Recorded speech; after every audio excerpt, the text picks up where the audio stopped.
Hey guys, welcome to bio advocative. आज हम sycon के कैनाल सिस्टम के बारे में स्टडी करेंगे। साइकोन का जो कैनाल सिस्टम है बहुत ही ज़्यादा इम्पोर्टेंट है और बीएससी के पॉइंट ऑफ व्यू से बहुत ही ज़्यादा इम्पोर्टेंट है। ये एग्ज़ाम पे बार बार पूछा जाता है। लास्ट लेक्चर में हमने साइकोन की एक्सटर्नल मॉर्फोलॉजी के बारे में स्टडी किया था। अगर आपने वो वीडियो नहीं देखी तो उसे ज़रूर देखिए, उसका लिंक मैं डिस्क्रिप्शन बॉक्स में दे दूँगी। चलिए साइकोन के कैनाल सिस्टम के बारे में स्टडी करते हैं। कैनाल सिस्टम क्या है? साइकोन की जो बॉडी है उसमें जो वाटर एंटर करेगा और उसकी बॉडी से जितना भी वाटर है और वो बॉडी से बाहर निकलेगा, तो ये सभी प्रोसेस एक सिस्टम के थ्रू होता है, जिसे हम क्या कहते हैं, जिसे हम कैनाल सिस्टम कहते हैं। तो हम स्टार्ट करते हैं साइकोन के कैनाल सिस्टम के बारे में। The body wall of sponges is folded to produce complex systems of pores and canals for the entrance of water current। Sycon की जो बॉडी वॉल है वो फोल्ड होकर के पोर्स और कैनाल्स का क्या एक कॉम्प्लेक्स सिस्टम का फॉर्मेशन करती है, जिसके थ्रू ही वाटर करंट क्या करेगा, बॉडी में एंटर करेगा। Depending upon the arrangement of these canals in sponges, the canal system is of many types।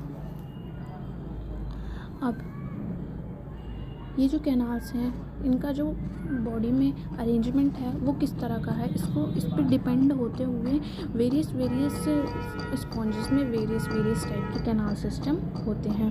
जो साइकोन है उसमें साइकोन टाइप का कैनाल सिस्टम प्रेजेंट रहता है और इसके वेरियस कंपोनेंट हम स्टडी करेंगे। चलिए स्टार्ट करते हैं। द फर्स्ट कंपोनेंट क्या है हमारा, ऑस्टिया और डर्मल पोर्स। हमने जब लास्ट लेक्चर में हमने साइकोन की एक्सटर्नल मॉर्फोलॉजी के बारे में स्टडी किया था, तो वहाँ पर हमने ऑस्टिया और डर्मल पोर्स को अच्छे से स्टडी करा था। तो मैं एक बार उसे दोबारा से बता देती हूँ। हमने साइकोन की स्ट्रक्चर देखा था, तो उसका स्ट्रक्चर कुछ ऐसा स्ट्रक्चर था, वो सबस्ट्रेटम से अटैच था, ठीक है ना। उसकी बॉडी पर बहुत सारे माइन्यूट अपर्चर्स प्रेजेंट थे, जिसे हमने क्या कहा, पोर्स नाम दिया, और इन्हें क्या कहते हैं हम क्या कहते हैं, डर्मल ऑस्टिया कहते हैं। तो उन्हीं की बात यहाँ पर हो रही है, ऑस्टिया और dermal pores. The external grooves of body surface is covered by a thin pore membrane. जो साइकोन की बॉडी है वो क्या एक उसका जो बॉडी साइकोन का जो बॉडी सरफेस है वो एक थिन पोर मेम्ब्रेन के द्वारा क्या रहता है, कवर्ड रहता है। It bears 2 or more opening the ostia और द डर्मल पोर्स। इनकी एक या एक से ज़्यादा ओपनिंग रहती हैं और हम इन्हें क्या कहते हैं, ऑस्टिया और डर्मल पोर्स कहते हैं। These pores are surrounded by contractile myocytes. ये जो पोर्स हैं वो किसके द्वारा घिरे रहते हैं, मायोसाइट सेल्स के द्वारा घिरे रहते हैं। और ये जो मायोसाइट सेल्स होती हैं वो क्या करती हैं, वो इन पोर्स का डायमीटर को डिक्रीज़ कर सकती है, इंक्रीज़ कर सकती है, जिससे क्या है, बॉडी में जो एंटर करने वाला वाटर है उसका जो अमाउंट है वो रेगुलेट रहता है।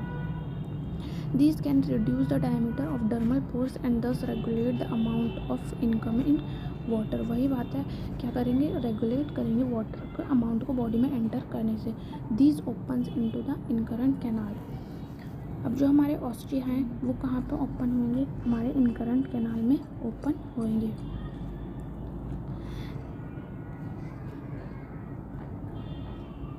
अगर हम इस स्ट्रक्चर में देखें, हमारी ये बॉडी है, साइकोन की बॉडी है, इस पर क्या प्रेजेंट है, डर्मल ऑस्टिया प्रेजेंट है। अंदर की तरफ ये कहाँ पे ओपन हो रहे हैं, इनकरेंट कैनाल में ओपन हो रहे हैं। आप देख सकते हैं इनकरेंट कैनाल में ओपन हो रहे हैं। अब इनकरेंट कैनाल क्या है, these are narrow spaced places radially between adjacent radial canals and resemble them in shape and size.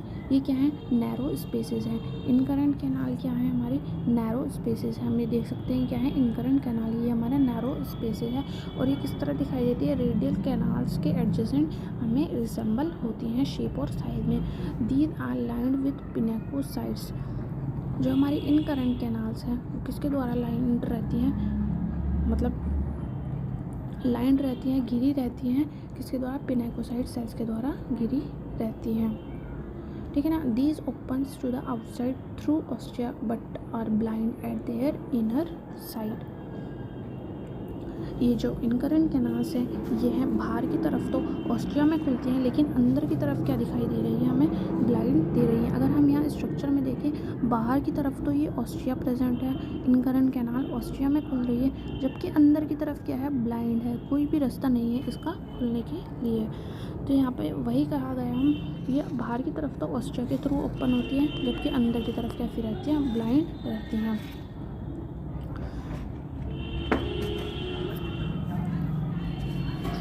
अगर हम इनका स्ट्रक्चर देखें तो हमें इसका कैनाल सिस्टम में क्या दिखाई दे रहा है, ये हमारी साइक्लोन की पूरी बॉडी है, ठीक है ना। ये क्या प्रेजेंट है, डर्मल ऑस्टियम प्रेजेंट है, जिसके थ्रू क्या करेगा, वाटर बॉडी में एंटर करेगा। मैं आपको एक बार थोड़ा बता देती हूँ जिससे आपको पता लग जाए किस टाइप से वाटर का सर्कुलेशन होएगा, किस टाइप से कैनाल सिस्टम बनाया गया है। डर्मल ऑस्टिया सबसे पहला कंपोनेंट, फिर सेकंड कंपोनेंट है हमारा इनकरेंट कैनाल, फिर इनकरेंट कैनाल से बाद क्या है, हमारी रेडियल कैनाल्स प्रेजेंट है, रेडियल कैनाल्स के बाद हमारा स्पॉन्जोसियल कैविटी है, ठीक है ना। जो इनकरेंट रेडियल कैनाल्स हैं वो एपोपाइल्स के थ्रू किसके यहाँ पे ओपन होती हैं, हमारी स्पॉन्जोसियल में ओपन होती हैं, और जो इनकरेंट कैनाल है वो प्रोटोपाइल के थ्रू रेडियल कैनाल में ओपन होती है। अभी आपको मैं अच्छे से समझा दूँगी। नेक्स्ट स्ट्रक्चर क्या है हमारा, प्रोजोपाइल। प्रोजोपाइल हमें कहाँ पे दिखाई दे रहा है, ये रहा हमारा prosopyle. Incurrent canals communicate with radial canals through prosopyle. Each prosopyle is a perforation in a single tubular cell, the porocytes. ये जो प्रोजोपाइल है ये क्या काम कर रहा है, ये इनकरेंट कैनाल जो हैं उनको रेडियल कैनाल में ओपन कर रहा है।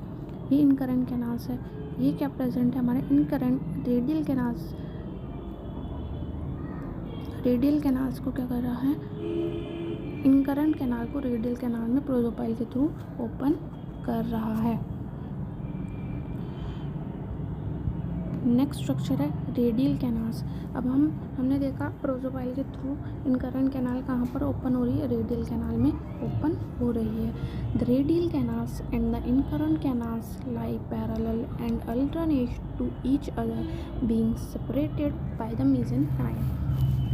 जो हमारे रेडियल कैनाल है और जो इनकरेंट कैनाल है वो एक दूसरे से क्या है, अल्टरनेट पोजीशन पे प्रेजेंट है, मतलब एक के बाद एक प्रेजेंट है, जैसा कि हम डायग्राम में देख सकते हैं। ये इनकरेंट कैनाल है, ये रेडियल कैनाल है, incurrent canal radial canal, incurrent canal radial canal, ये क्या है, अल्टरनेट पोजीशन पर प्रेजेंट है। और इन्हें जोड़ने का कौन काम कर रहा है, प्रोजोपाइल काम कर रहा है।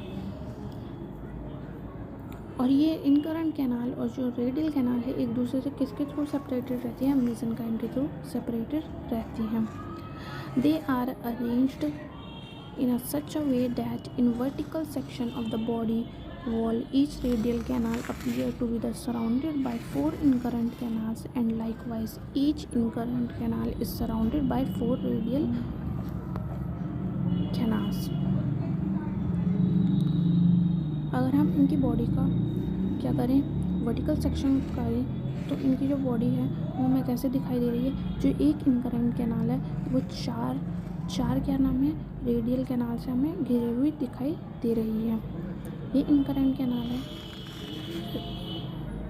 अगर हम सपोज ये वाली इनकरेंट कैनाल लें, ये इनकरेंट कैनाल है, ये 4 क्या नाम है, रेडियल कैनाल से घिरी हुई है। और अगर हम इस रेडियल कैनाल को देखें तो ये 4 इनकरेंट कैनाल से गिरी हुई दिखाई दे रही है। तो यहाँ पर यही कहा गया है, जब हम इनकी बॉडी का वर्टिकल सेक्शन करते हैं तो प्रत्येक रेडियल कैनाल 4 इनकरेंट कैनाल से घिरी हुई दिखाई देगी और एक रेडियल कैनाल 4 इनकरेंट कैनाल से घिरी हुई दिखाई देगी। तो यहाँ पर यही कहा गया है। नेक्स्ट स्ट्रक्चर है radial canals ends blindly at their outer ends but open into spongiocele at their inner ends। इस स्ट्रक्चर में देखिए, ये जो हमारे रेडियल कैनाल्स है ये अंदर की तरफ, बाहर की तरफ तो क्या दिखाई दे रही है, हमको ब्लाइंड दिखाई दे रही हैं, और अंदर की तरफ किस में ओपन हो रही है, एपोपाइल्स के थ्रू स्पॉन्जोसील कैविटी में ओपन हो रही है। ये क्या है, रेडियल कैनाल्स है। ये बाहर की तरफ तो क्या है, ब्लाइंड है, जबकि अंदर की तरफ एपोपाइल, ये क्या है, एपोपाइल, इनके थ्रू स्पॉन्जोसील कैविटी में ओपन हो रही हैं। तो यहाँ पर यही कहा गया है। नेक्स्ट स्ट्रक्चर है एपोपाइल्स। हमने देखा एपोपाइल्स क्या काम कर रहे हैं, ये रेडियल कैनाल को स्पॉन्जोसील में ओपन कर रहे हैं। तो the openings of radial canals into spongocoel are called apopyles. वही कहा गया है, जो रेडियल कैनाल्स हैं वो स्पॉन्जोसील में ओपन कौन कर रहा है, एपोपाइल्स के थ्रू ओपन हो रही है। These are surrounded by contractile myocytes which regulate the diameter of the apopyles. ये क्या है, हमारा एपोपाइल्स है। ये क्या है, एपोपाइल्स है, इनके थ्रू ये रेडियल कैनाल स्पॉन्जोसील कैविटी में ओपन हो रही है। अब ये जो एपोपाइल्स है, ये किसके द्वारा सराउंडेड रहती है, मायोसाइट सेल्स के द्वारा सराउंडेड रहती हैं, जो इनके डायमीटर को इंक्रीज या डिक्रीज कर सकती हैं, जिससे वाटर का क्या करेगा, अमाउंट बॉडी में रेगुलेट होगा। वही कहा गया है यहाँ पर। नेक्स्ट स्ट्रक्चर है हमारा स्पॉन्जोसील। स्पॉन्जोसील क्या है, जो बॉडी, इनकी बॉडी में बिल्कुल सेंट्रल कैविटी है, जो इन्हें क्या कहते हैं, हम स्पॉन्जोसील कहते हैं। It is a large central cavity into which the radial canals open through their एपोपाइल्स। ये क्या है, लार्ज सेंट्रल कैविटी है, जो रेडियल कैनाल के थ्रू स्पॉन्जोसील कैविटी में ओपन होती है एपोपाइल्स के through. In Sycon, the coinocyte line the radial canals and the spongocyte is lined by the flattened pinacocytes. जो ये रेडियल कैनाल्स हैं वो तो कोइनोसाइट सेल्स के द्वारा क्या रहती हैं, सराउंडेड रहती हैं, जबकि स्पॉन्जोसील कैविटी जो है वो पिनाकोसाइट सेल्स के द्वारा क्या रहती हैं, सराउंडेड रहती है। वही कहा गया है यहाँ पर। The spongocoel is the central space all along the length of the body. ये क्या है, एक सेंट्रल स्पेस है जो लगभग ज़्यादातर बॉडी के लेंथ के बराबर होता है। अगर हम डायग्राम में देखें, ये क्या है, हमारी स्पॉन्जोसील पूरी क्या है, स्पॉन्जोसील कैविटी है, और ये बॉडी की लेंथ के बिल्कुल क्या नाम है, बराबर है। नेक्स्ट स्ट्रक्चर है हमारा osculum. It is the last structure. The spongocoel opens to the outside through a terminal opening the osculum. जो स्पॉन्जोसील कैविटी है वो बाहर की तरफ ओपन होती है, किसके थ्रू, एक टर्मिनल ओपनिंग के थ्रू, जिसे हम क्या कहते हैं, ऑस्कुलम कहते हैं। The osculum is surrounded by special contractile myocytes. अब ये जो ऑस्कुलम है वो भी किसके द्वारा सराउंडेड रहता है, मायोसाइट्स, कॉन्ट्रैक्टाइल मायोसाइट्स के सेल्स के द्वारा क्या रहता है, सराउंडेड रहता है, जो क्या करेगा, वाटर के अमाउंट को रेगुलेट करेगा।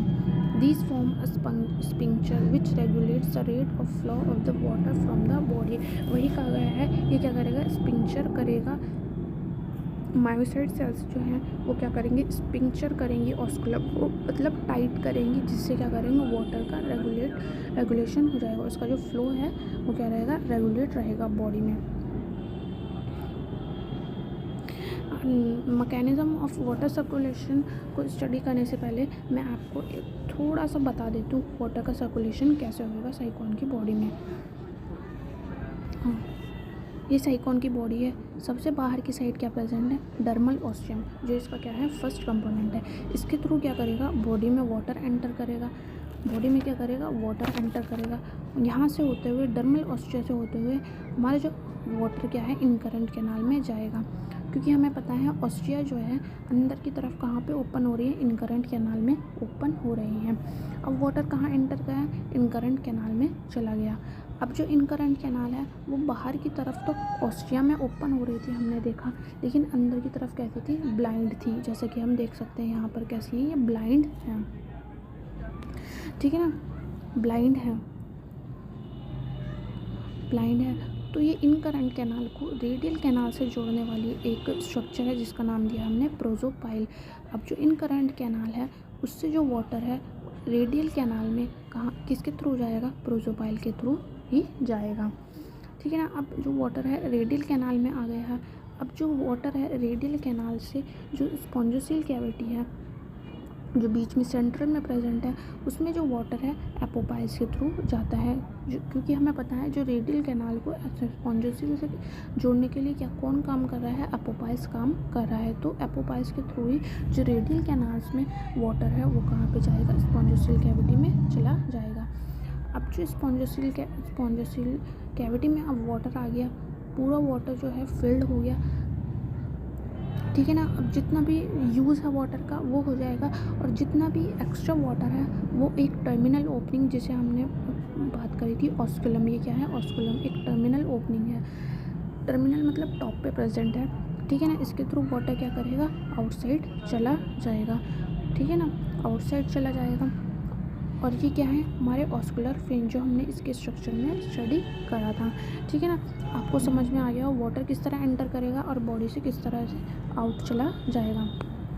तो हम इसका थोड़ा डेफिनेशन पढ़ लेते हैं। Mechanism of water circulation, the water current is produced and water is pumped into the body by the beating of the flagella of choanocytes which line the radial canals. अब जो वाटर करंट है, water का जो current है, water की जो धारा है वो किसके द्वारा प्रोड्यूस की जाएगी, जो हमारे कॉइनोसाइड सेल्स के जो फ्लैजिला है उसके बीटिंग से क्या होगी, प्रोड्यूस होगी।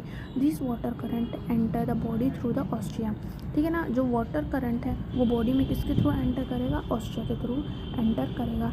फिर ostia into the incurrent canal, फिर वो ऑस्टिया से इनकरेंट कैनाल में जाएगा। From there through the prosopyle into the radial canals. अब इनकरेंट कैनाल से प्रोजोपाइल के थ्रू रेडियल कैनाल्स में क्या जाएगा, वाटर एंटर करेगा। फिर क्या होगा, then through apopyles it reach the spongocoel and is discharge to the exterior through osculum. Radial canal से एपोपाइल्स के थ्रू स्पॉन्जोसील कैविटी में, फिर स्पॉन्जोसील से क्या हो जाएगा, बाहर निकल जाएगा ऑस्कुलम के through. The path of water current can be represent as follows. हम जो वाटर करंट का जो पाथ है उसको हम इससे क्या रिप्रेजेंट कर सकते हैं, ठीक है ना। ये क्या है, बाहर, एक्सटीरियर मतलब बाहर से कहाँ पे, और बाहर से डर्मल ऑस्टिया के थ्रू वाटर कहाँ पे एंटर करा, इनकरेंट कैनाल में। फिर इनकरेंट कैनाल से कहाँ पे ओपन गया, प्रोजोपाइल के थ्रू रेडियल कैनाल्स में। फिर रेडियल कैनाल से एपोपाइल्स के थ्रू एक्सकरेंट कैनाल से, फिर एक्सकरेंट कैनाल से गैस्ट्रिक ऑस्टियम